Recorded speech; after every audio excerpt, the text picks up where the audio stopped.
ಸ್ವಾದ ಸರೋವರಕ್ಕೆ ಜಯರಾಮ್ ಮತ್ತು ಲತಾ ನಿಮ್ಮನ್ನು ಸ್ವಾಗತಿಸ್ತಾ ಇದ್ದೀವಿ. ಇನ್ನೇನು ಯುಗಾದಿ ಹಬ್ಬ ಬಂತು. ಯುಗಾದಿ ಹಬ್ಬ ಅಂದರೆ ಎಲ್ರಿಗೂ ಜ್ಞಾಪಕ ಬರೋದೇ ಮಾವಿನಕಾಯಿ ಚಿತ್ರಾನ್ನ, ಹೋಳಿಗೆ. ಪ್ರತಿಯೊಬ್ಬರು ಮನೆಯಲ್ಲಿ ಮಾವಿನಕಾಯಿ ಚಿತ್ರಾನ್ನ ಮಾಡ್ತೀರಾ, ಹೋಳಿಗೆ ಮಾಡ್ತೀರಾ, ಎಲ್ರಿಗೂ ಗೊತ್ತಿರೋದೇ ವಿಷಯ.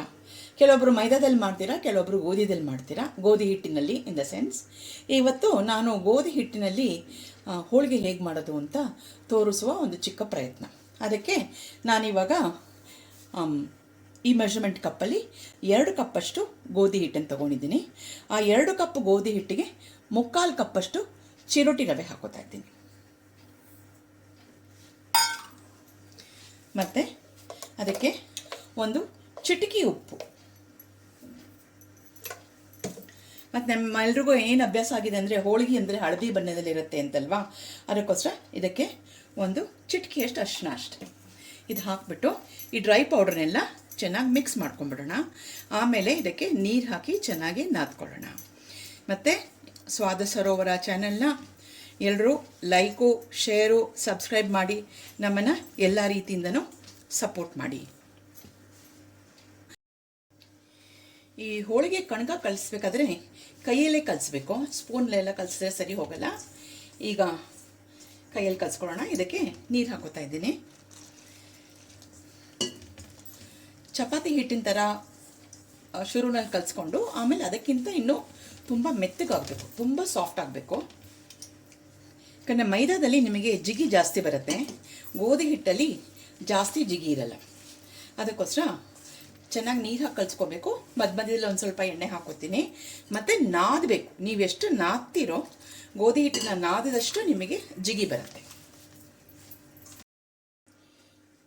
ಸಾಕಷ್ಟು ನೀರಾಗಿದೆ. ಇವಾಗ ಕಲಿಸಿದ್ದೀನಿ. ಇವಾಗ ಇದಕ್ಕೆ ಒಂದು ಸ್ವಲ್ಪ ಎಣ್ಣೆ ಹಾಕೊಂಡು ನಾದ್ಕೊಳ್ಳೋಣ.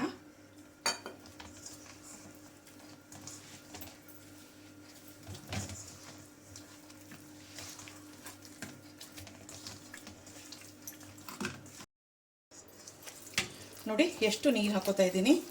ಚಿರೋಟಿ ರವೆ ಬೇರೆ ಹಾಕಿರೋದ್ರಿಂದ ನೀರು ಚೆನ್ನಾಗಿ ಕುಡಿಯುತ್ತೆ. ಅದು ಕುಡಿತಿರೋ ಅಷ್ಟು ನೀರು ಹಾಕ್ತಾ ಹೋಗಿ. ಸ್ವಲ್ಪ ನೀರು ಅನಿಸುತ್ತೆ. ಮತ್ತು ನೀವು ನಾದ್ತಾ ಹೋದರೆ ಮತ್ತೆ ಗಟ್ಟಿ ಆಗುತ್ತೆ. ಎಲ್ಲ ಚೆನ್ನಾಗಿ ಪರ್ಫೆಕ್ಟ್ ಕನ್ಸಿಸ್ಟೆನ್ಸಿಗೆ ಬಂದ ಮೇಲೆ ಆವಾಗ ಎಣ್ಣೆ ಹಾಕ್ಕೊಂಡು ಒಂಚೂರು ನಾದ್ಕೊಳ್ಳೋಣ. ನೋಡಿ ಹೀಗಾಗಿದೆ. ನೋಡಿ ನಮ್ಮ ಮೈದಾ ಹಿಟ್ಟಲ್ಲಿ ಮಾಡಿದ್ರೆ ಹೆಂಗೆ ಬೀಳುತ್ತಲ್ಲ ಹಾಗೆ ಬರ್ತಾ ಇದೆ. ಬಟ್ ಇನ್ನು ಸ್ವಲ್ಪ ಇನ್ನೂ ಊರಬೇಕು. ಊರಿದ್ರೆ ಹಿಂಗೆ ಎತ್ತಿದ್ರೆ ಕ್ಲೀನಾಗಿ ಬರಬೇಕಿದು. ಗೋಧಿ ಅಲ್ವಾ, ಸ್ವಲ್ಪ ಟೈಮ್ ತೊಗೊಳುತ್ತೆ. ಇವಾಗ ಇಷ್ಟು ಮಾಡಿಬಿಟ್ಟು ಇದಕ್ಕೆ ಒಂದು ಸ್ವಲ್ಪ ಎಣ್ಣೆ ಹಾಕಿ ಕಲಿಸಿದ್ದೆ. ಇದಕ್ಕೆ ಇನ್ನೊಂಚೂರು ಎಣ್ಣೆ ಹಾಕಿಬಿಟ್ಟು ಒಂದು 3/4 ಗಂಟೆ ಕಾಲದಿಂದ 1 ಗಂಟೆ ಕಾಲವರೆಗೂ ಇದನ್ನು ಹೀಗೆ ಊರಕ್ಕೆ ಬಿಟ್ಬಿಡೋಣ. 1 ಗಂಟೆ ಕಾಲ ಆದಮೇಲೆ ಈ ರವೆ ಎಲ್ಲ ಎಣ್ಣೆನೆಲ್ಲ ಹೀರ್ಕೊಂಡು ನೀರಿನ ಅಂಶ ಹಿಡ್ಕೊಂಡು ಸ್ವಲ್ಪ ಗಟ್ಟಿಯಾಗಿರುತ್ತೆ. ಆವಾಗ ಮತ್ತೆ ನಾದಬೇಕು. ಇವಾಗ ಏನಿಲ್ಲ ಅಂದರೆ ಒಂದು 8ರಿಂದ 10 ನಿಮಿಷದವರೆಗೂ ನಾನು ಚೆನ್ನಾಗಿ ನಾದಿದ್ದೀನಿ.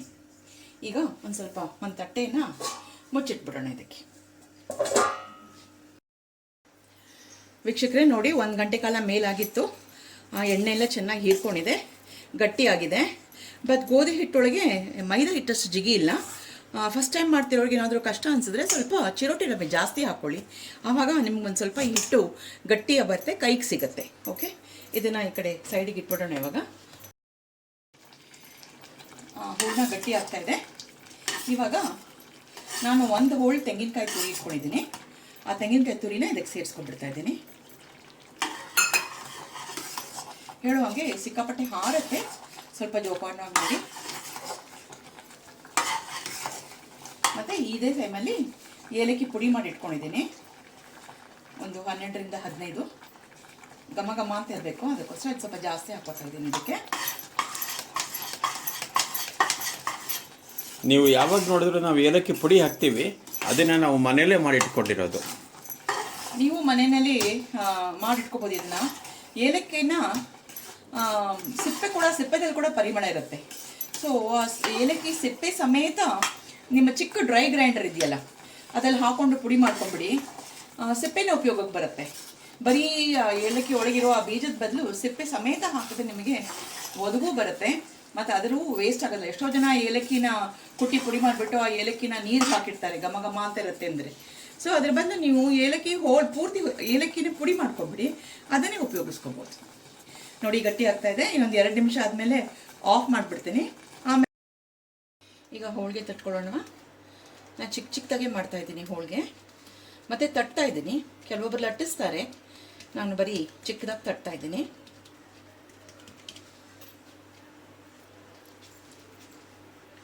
ಹೂರ್ಣದ ಉಂಡೆನೂ ಕಡಿಮೆನೇ ತೊಗೊಂಡಿದ್ದೀನಿ.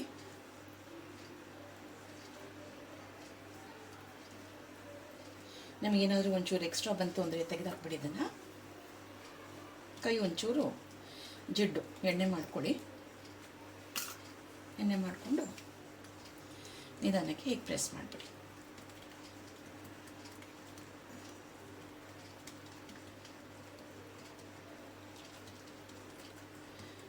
ಈ ಸೈಜ್ ಸಾಕು. ಇದನ್ನು ಇವಾಗ ತವ ಮೇಲೆ ಹಾಕ್ಬಿಡ್ತೀನಿ. ತವ ಮೇಲೆ ಒಂದು ಸ್ವಲ್ಪ ಜಿಡ್ಡು ಸವರ್ಕೊಂಡ್ಬಿಡ್ತೀನಿ. ಮತ್ತು ಈ ಪೇಪರ್ನ, ಒಬ್ಬಟ್ಟು ಪೇಪರ್ನ ಇದ್ರ ಮೇಲೆ ಹಾಕ್ತೀನಿ.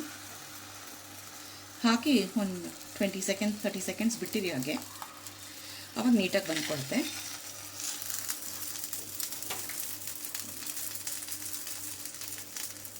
ಸ್ವಲ್ಪ ಆಗಬೇಕು. ಸ್ವಲ್ಪ ಆದಮೇಲೆ ಅದರ ಮೇಲೆ ಸುತ್ತಲೂ ಎಣ್ಣೆ ಹಾಕ್ಕೊಂಡಿದ್ದೆ ನೋಡಿ. ಇವಾಗ ಮುಚ್ಚೋಣ.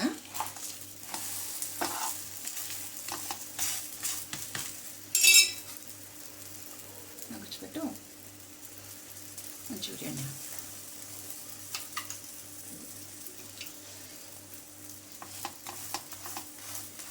ಯೂಶ್ವಲಿ ನಮ್ಮ ಮನೇಲಿ ಹಿಂಗೆ ಚಿಕ್ಕ ಸೈಜೇ ಮಾಡೋದು.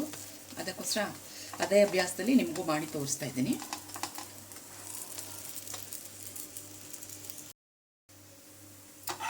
ಈಗ ಮಗ್ಗಿಸ್ತಾ ಇದ್ದೀನಿ ನೋಡಿ, ಎಷ್ಟು ನೀಟಾಗಿ ಬಂದಿದೆ, ಚೆನ್ನಾಗಿ ಬಂದಿದೆ. ಇನ್ನು ಸ್ವಲ್ಪ ಅಗಲ ಮಾಡಿದ್ರೆ ಮಡ್ಚ್ಕೋಬೋದು, ಬಟ್ ಇದು ತುಂಬ ಬಿಸಿ ಇದೆ, ಹೇಗಾಗಿ ಮಡ್ಚೋಕ್ಕಾಗ್ತಾ ಇಲ್ಲ. ಹಾಗೆ ಹಾಕ್ತಾ ಇದ್ದೀನಿ. ಇದನ್ನು ಒಂದು ಪ್ಲೇಟಿಗೆ ಹಾಕ್ಬಿಟ್ಟು ಆಮೇಲೆ ಇನ್ನೊಂದು ಒಬ್ಬಟ್ಟು ತಟ್ಕೊಳ್ಳೋಣ.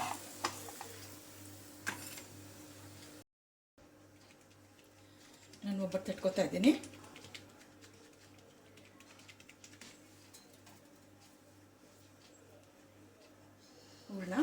ಹೂರ್ಣ ತುಂಬ ನೀರಾಗಿ ಮಾಡ್ಕೋಬೇಡಿ, ಸ್ವಲ್ಪ ಗಟ್ಟಿಯಾಗಿರಲಿ.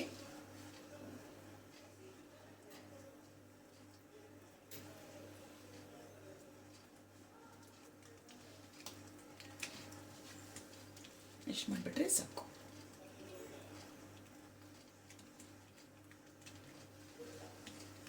ಇದೆಲ್ಲ ಮಾಡಿಬಿಟ್ಟು ಈ ಬೆರಳು ಗುರ್ತು ಬರಬಾರ್ದು ಅನ್ನೋದಕ್ಕೋಸ್ಕರ ಒಂದ್ಸಲ ಈ ಅಂಗೈಯಲ್ಲಿ ಹಿಂಗೆ ಪ್ರೆಸ್ ಮಾಡಿಬಿಡಿ.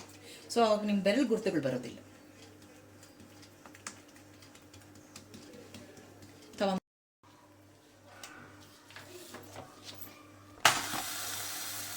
ಸ್ವಲ್ಪ ಜಿಡ್ಡು ಸವರ್ಕೊಂಡಿದ್ದೆ ತವಾಗೆ.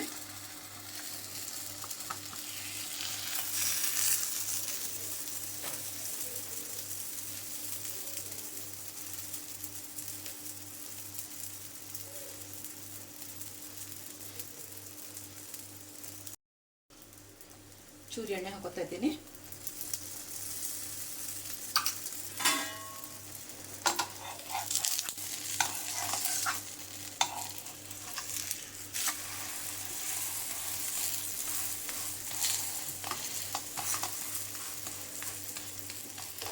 ಇದರ ಜೊತೆಗೆ ಶಾವಿಗೆ ಪಾಯಸ ಅಥವಾ ಗಟ್ಟಿಯಾದ ಬಾದಾಮಿ ಹಾಲಿದ್ರೆ ಚೆನ್ನಾಗಿರುತ್ತೆ.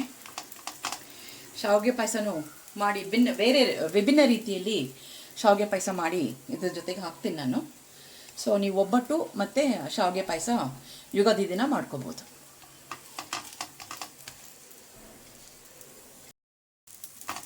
ನೋಡಿ, ಇದು ಆಗಿದೆ.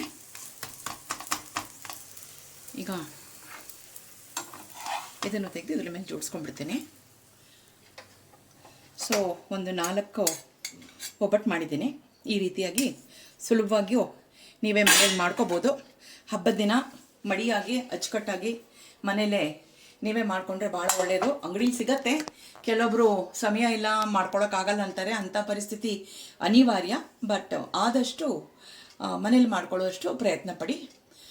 ಚೆನ್ನಾಗಿರುತ್ತೆ. ನಮಗೂ ಒಂದು ರೀತಿ ಖುಷಿಯಾಗಿರುತ್ತೆ. ನಾವು ಮಾಡಿದ್ದನ್ನು ಮನೆಯವರೆಲ್ಲ ಇಷ್ಟಪಟ್ಟು ಚೆನ್ನಾಗಿ ಬಂದಿದೆ ಅಂತ ಹೇಳಿ ತಿಂದರೆ ನಮಗೂ ಏನೋ ಒಂಥರ ಸಮಾಧಾನ, ಒಂದು ಖುಷಿ, ಒಂದು ಸಂತೋಷ. ಹಬ್ಬ ಅಂದರೆ ಸಂತೋಷ ಹಂಚ್ಕೊಳ್ಳೋ ದಿನ ಅಲ್ವಾ. ಸೊ ಎಲ್ಲರೂ ಮಾಡೋಣ.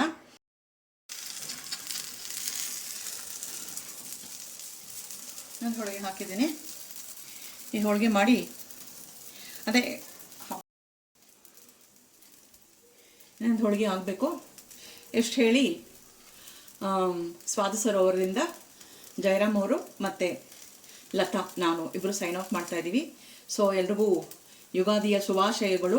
ಯುಗಾದಿಗೆ ನಾನು ಹೋಳಿಗೆ ಮಾಡ್ತಿರೋದು ಇವತ್ತೇನೋ ಹಬ್ಬದ ದಿನನೇನೋ ಅಂತ ಅನ್ನಿಸ್ತಾ ಇದೆ. ಬಟ್ ಮೊದಲೇ ಮಾಡಿ ತೋರಿಸಿದ್ರೆ ತಾನು ನಿಮಗೆ ಮಾಡಲಿಕ್ಕಾಗೋದು ಅಂತ ಸ್ವಲ್ಪ ಅಡ್ವಾನ್ಸಾಗಿ ಮಾಡ್ತಾ ಇದ್ದೀನಿ.